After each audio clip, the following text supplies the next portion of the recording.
Ladies and gentlemen, we have a special guest here, Cliff Majni, GSL Moneyball Director, sitting up with us. There you go, Cliff. Just slide that over your hat there.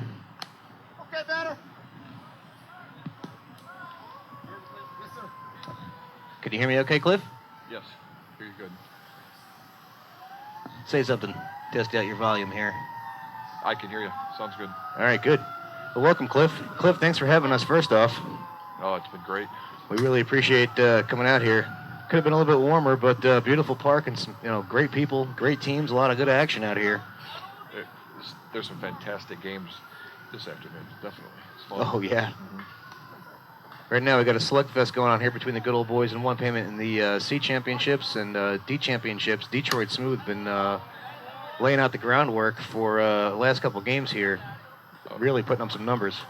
There's some big numbers.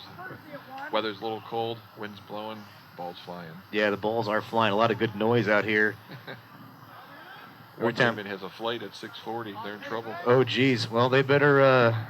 Yeah. One payment was winner's bracket, so if they lose this game, then they're going to have to play a second one. That may prevent them from making their flight, so. Yeah, I have a feeling they're going to be making their flight. You have a feeling, huh? Absolutely. Well, I'll tell you, these good old boys, they are not going out without a fight here. Oh, yeah. That's good. As we are in the top of the fifth here, as number 19, Jared, steps into the plate. So, Cliff, you want to tell us a little bit about GSL and the MOJO Moneyball Madness tournament? Yeah, it's our fourth year, and it's a concept when this park came out with their turf fields. We said, hey, let's start our season in northern Ohio a little bit earlier than normal, and the turf fields really help out because you could play in any type of weather, cold, rain, sleet, snow. And the first year we had, right out of the gate, we had about 156 teams. Whoa. And we didn't know what we were in for. I'll be real honest about that.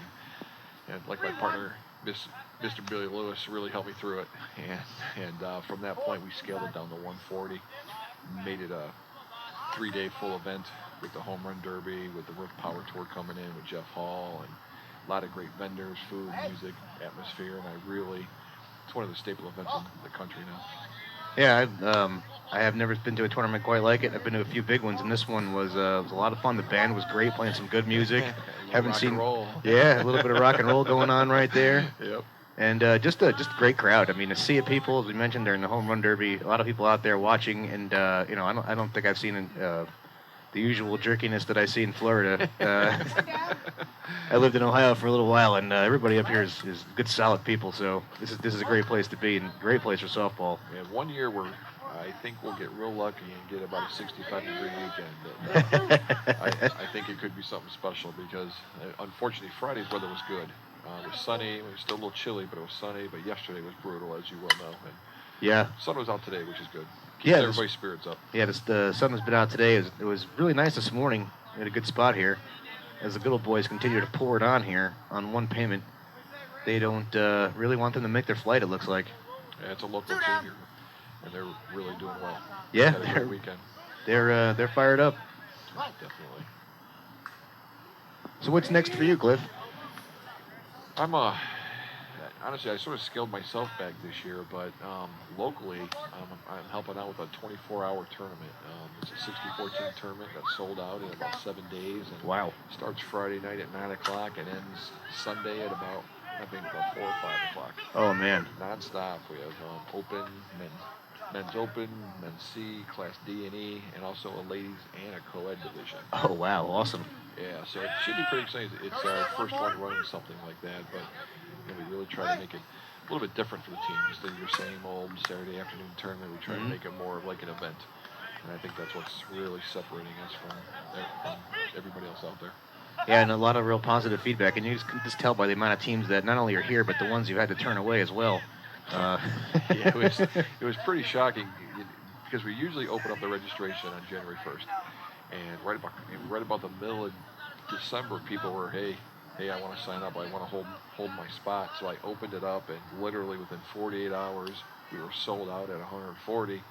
Wow. And by January 1, I had about 204 that actually wanted in. And there's some upset teams once it's filled up, but you know we want to keep it at 140, so you know we're not killing the teams at it's 15 degrees outside at 3 in the morning. So Yeah, that is it's a little rough, as you well know. Yeah, it is a little bit rough. At least it didn't. We didn't. The rain and everything, the snow wasn't too bad yesterday. It was. It didn't get too heavy, but a little bit damp for everything. All my electronics and everything survived it, so it couldn't have been too bad. I was a little worried about you. We had that nice tent that you set up for us, and that was pretty awesome. Appreciate having that space to set up. And Katie and I hung under a blanket with a heater and an electric blanket and 17 layers, and keep our Florida butts cold, nice and warm. Yeah, you could thank Billy Lewis and Mark Whitty for the heaters and like the tents, because they were. It wasn't for them, I tend to not think that deep into things. Right. and they really take care of us with all the tents and the warmth. It's a good thing.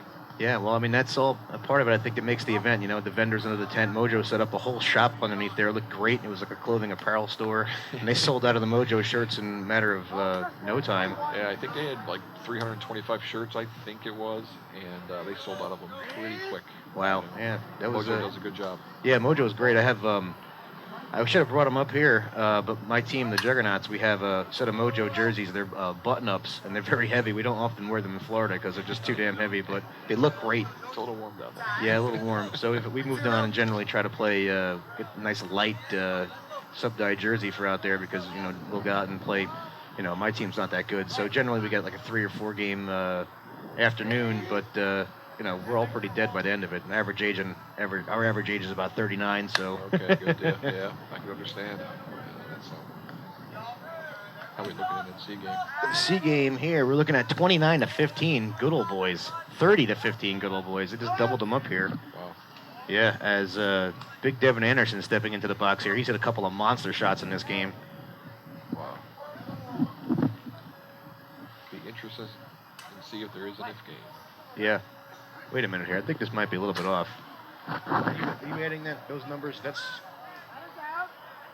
the team that's up right now is one payment. So you were adding the runs to. Oh, just one. Gotcha. Okay. All right. So quick score correction on that. 29-16 instead of 30-15. Sorry about that. We have our score minion out there, Joe Navarro, who handles everything from picking up the scores and keeping the cameras charged and in place, and you know, we just couldn't really do it without him. Three-person operation we have going here for live softball, with Katie running the computers for the most part, and Joe taking care of most of the legwork, and then me holding down this chair and talking for the most part. Oh, it's wonderful. Thank you. Oh, my phone's been blowing up with all kinds of great things about it. You know, with the scores and the live and everything. It's really wonderful. It changes our game. Well, that's what I set out to do here. I knew I never was going to change the game with my bat, so I said, you know what? Just candidly, one day I was sitting there and I was getting sick of TV. I don't really like to watch television much anymore, except for occasionally checking out the Tampa Bay Rays or some baseball action. And there really isn't much else on, a show or two. And it got me thinking about softball and how many people around the country play this sport. And the last couple of years, I've expanded my horizons. I've played in Ohio, I've played in New York, up and down the East Coast, but now I'm getting around a little bit more. And the more I see, the more I realize that this is America, and it's not only that, but it's spreading all around the world now, and it's the universal language of love. Everybody loves this game, competes, and you know, I really think it brings out the best in everybody, and it deserves to have its own network. It really does. Yes, it does. We see some of these players out here, and some of you watching at home. Some of these guys are just as good as Major League Baseball players. And you have guys that are out here that have played Major League ball, minor league ball, and, you know, they have 30 feet less to react in, and they still make these Jeter-esque flips. Oh, I used to pitch, I know. Oh, well, that is a brave brave position to play, especially at this level. What level did you make it up to in your career? Highest level I ever played was B. I played in one B tournament. Wow. Won the B tournament, but mostly it was in the C and D class. Cool. That's very cool. I've only managed to play a little bit of D myself, mostly an E player, but then again, I've been a little bit limited by the fact that I'm kind of short and pudgy, but I would love the chance to play a little more D ball. I am playing on 1D team now, and I still have a batting average of almost 800, so I feel like I can hit with the big boys. If you're batting 800, you need to play D. Yeah. Definitely. Yeah, I really need to. E is, I feel, I don't feel like I can hit as well in E because I don't feel like I can swing away. Sure. Yeah. Absolutely. But yeah, it's definitely hoping to get to that level at some point this year. A lot of yelling going on. I think it's 30-30 starting to put some runs up. Yep. Got school. Let's see what's going on here. 21-29. One payment trying to make their flight here. Pete Seaton hits one. Oh, he's safe at first. Runner's out at second for the fielder's choice.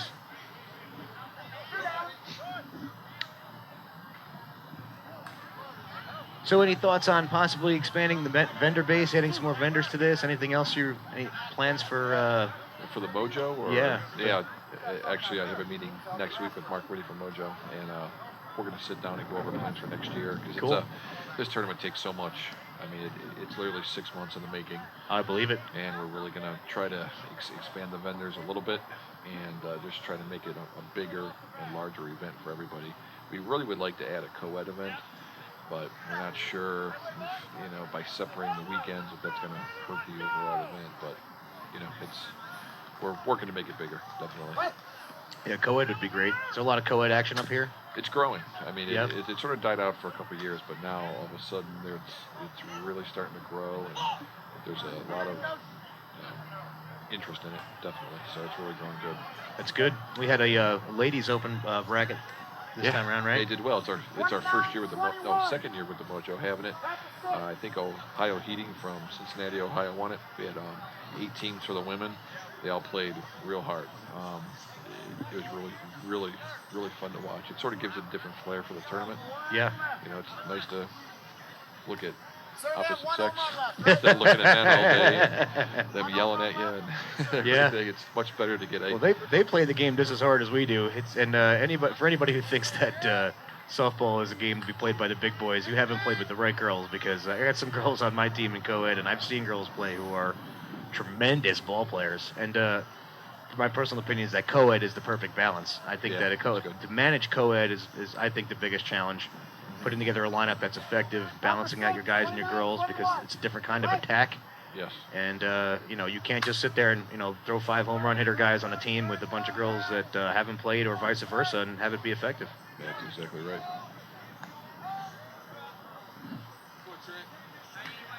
All right, so Cliff, thanks for joining us, man. We appreciate you taking your time. It's very exciting. This is a great service, and I'm sure you'll get lots of exposure from this. So. Yeah, Cliff, thank you so much. Like I think last notice we were over 12,000 views for a couple of days, not including today. So. No kidding. Yeah, great success, and thank you very much for having us up here. Thank you, guys, and hopefully we can work together for a long time. Yeah, Cliff, look forward to working with you again, man. All right, buddy. Thank you. You're welcome. Take it easy. We'll see you at the award ceremony.